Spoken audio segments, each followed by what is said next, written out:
Hi, I'm Jeff Bloomberg, and I'm the Chief Operating Officer here at MGE. And for this week's tip, I'm going to be doing a continuation of my series of tips on the top 6 reasons behind overhead problems.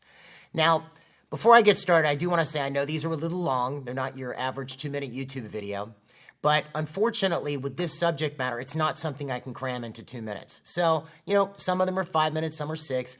Give yourself a few minutes to watch them. And I've put a good amount of content in there, so it's stuff that you can actually use to start recovering some of the profit in your office. So I hope they help. And feel free to give me any feedback that you'd like, as long as it's good feedback. Just kidding. All right, so we left off last week. We're covering the subject of staff pay, staff payroll, because that's the expense category that tends to drive overhead up more than anything you could imagine. And if you missed the last 2 tips, you can click this card here and it'll bring you to the playlist so you can catch up to where we are. But I told you I was going to cover the 4 reasons that staff payroll as a percentage tends to be too high. So let's take a look at these 4 reasons. And we're going to get into the first 2 in this video, and I'm going to continue them in the next one to finish it up. Here are the 4 reasons. First one is there are too many revenue killers in the practice, meaning things that lower collections. And because you got to keep in mind, staff payroll is a percentage of what? Collections. So if you have things going on that lower collections, it's going to, by default, raise your staff payroll percentage. So what lowers collections? Disorganization, poor treatment acceptance, and too many reduced fee plans or too much managed care. We talked about treatment acceptance in the first video in this series, and we also have playlists on the subject, which you can find by clicking here. But let's talk about these other 2 points. Let's first talk about disorganization a bit. If you have a scene that's disorganized, there's no specifically assigned roles in the practice, meaning you don't have people responsible for certain areas or zones of control.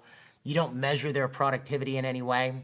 Or let's say you have nobody actually driving the bus, as it were, while you're, as a dentist, you're spending most of your time at a patient's mouth. Well, do you have a manager who's actually driving productivity throughout the day?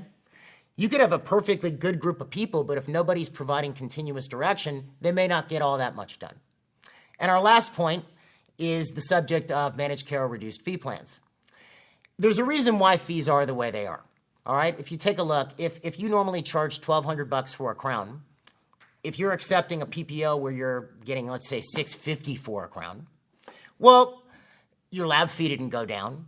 Your staff is not agreeing to take a pay cut when they do those crowns, and I wouldn't ask them to anyway. Your landlord is not asking for less rent. So who's the one who's paying? It's you.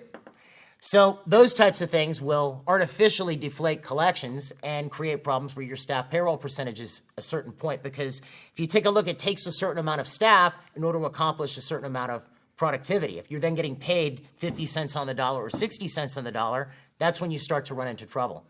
And as a note on managed care, I would look at it as a marketing plan, okay? And that's how you can look at the fees. If you're writing off 10%, not so bad. That's maybe what if you're really trying to aggressively grow, that's what you might spend on marketing. But if you're writing off 20, 30, 40, 50%, you need to reevaluate things and maybe take control of your marketing. All right? Now let's look at the second point I just mentioned. You're paying the person, not the position. In any business, not just in a dental office, all right? Every position has a certain value. Assuming that it's done correctly, it has a certain value, and that value is based upon what that position does and the impact that it has, okay? That's why in a bigger organization, if an executive is very good, they're well compensated because their impact and responsibility covers the whole organization versus somebody who works in the mailroom per se. And they're both employees and they both contribute, but one has more responsibility. So you can take a look in your area. If you go to a website like salary.com or something like this, you can take a look at what's the average pay for certain positions in your office, and it'll give you the low, the median, and the high. So let's say in your area, pay for a receptionist is an average of $15 an hour, but you hire a really good receptionist, all right? So you hire them at $17 an hour, fine. There's going to be a certain point where if you're paying them more than, it becomes a problem. Let's say you want to pay them $25 an hour. Well, there's only so much that a receptionist is worth. If they want to make more than that, they need to move up within the organization and take on more responsibility. Do you see? That's how you make more. I'm not a huge fan of incremental raises. I agree in giving some, but that's why I like having incentive plans, because then the more efficient a group is, based on collections, of course, the more the individual staff can make. I've seen some offices with incentive plans where the staff get paid really well because they're very efficient and very productive and the office does well. And that's not to say to not give people raises, but if it's all based on longevity and not necessarily performance or overall business performance, that's where you get yourself in trouble, okay? All right, so that's it for this week's tip.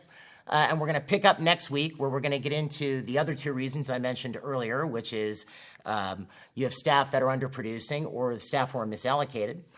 In the meantime, if you like tips like this or you like what you're seeing, please subscribe to our channel. And if you have any questions, please contact us at www.mgeonline.com online, or you can call us at 800-640-1140. I'll see you soon.